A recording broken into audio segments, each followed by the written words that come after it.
में कई सारी ऐसी बातें हैं जो कि काफी हैरान करने वाली हैं और आज हम आपको संजीवनी बूटी के बारे में बताने जा रहे हैं। संजीवनी के बारे में रामायण में बताया गया है, जब मेघनाद से युद्ध करते टाइम लक्ष्मण मूर्छित हुए तब उनका उपचार इसी संजीवनी बूटी से किया गया था। और आखिर क्या है ये संजीवनी? ये एक वनस्पति का नाम है जिसका उपयोग चिकित्सा कार्यों के लिए किया जाता है और इसका वैज्ञानिक नाम सेलाजुनेला ब्रापटेसेर्स है और इसकी उत्पत्ति 30 अरब साल पहले हुई। जी हाँ, लखनऊ स्थित वनस्पति अनुसंधान संस्थान में संजीवनी के जीन की पहचान पर कार्य कर रहे 5 वैज्ञानिकों में से एक डॉक्टर पीएन खरे के अनुसार संजीवनी का संबंध पौधों के टेरिडोफिया समूह से है, जो कि धरती पर पैदा होने वाले उन पौधों में से एक है जो कि रक्त संचार में सहायक है।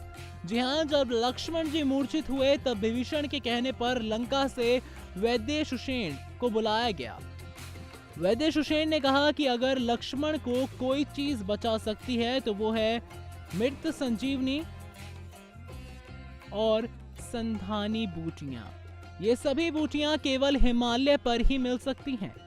हनुमान वायु मार्ग से चलकर हिमालय पर्वत पहुंचे तो उन्होंने पाया कि सभी पौधे एक ही समान हैं और एक ही समान दिखाई दे रहे हैं, तो वो उस पहाड़ का हिस्सा तोड़कर युद्ध क्षेत्र जा पहुंचे।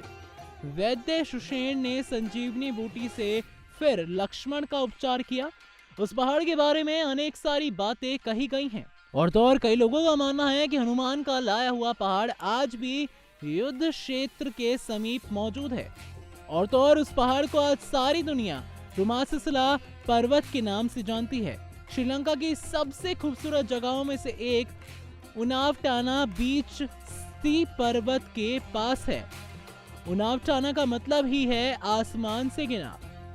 कुछ लोगों का मानना यह भी है कि हनुमान ने लक्ष्मण के ठीक होने पर उस पहाड़ को वापस उसकी ही जगह पर स्थापित कर उन बूटियों की संरक्षण किया। संजीवनी की खोज में पता लगा कि इसे नमी का ना मिलने पर ये पपड़ी जैसी हो जाती है, लेकिन ये बात जीवित रहती है और थोड़ी ही नमी मिलने पर फिर से खिल जाती है।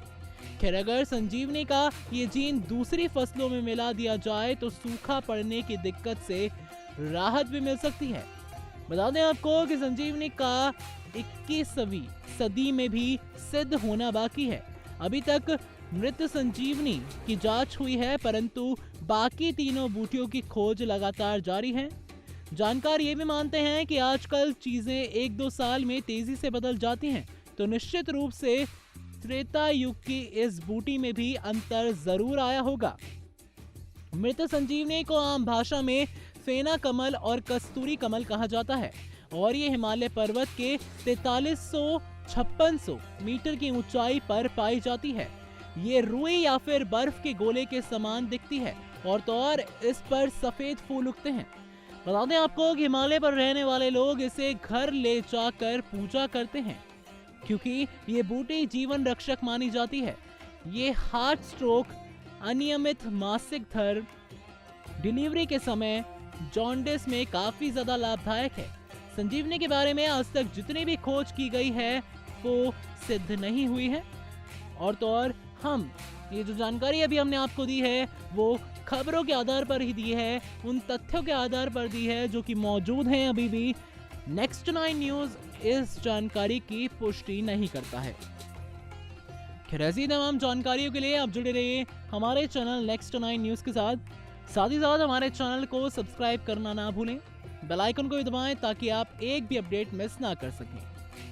हमारे ग्रंथों में कई ऐसी जानकारियां मौजूद हैं जिनसे आप सभी अवगत नहीं होंगे। हम अपनी ऐसी ही खास अपडेट्स के जरिए आपको रूबरू कराते रहेंगे।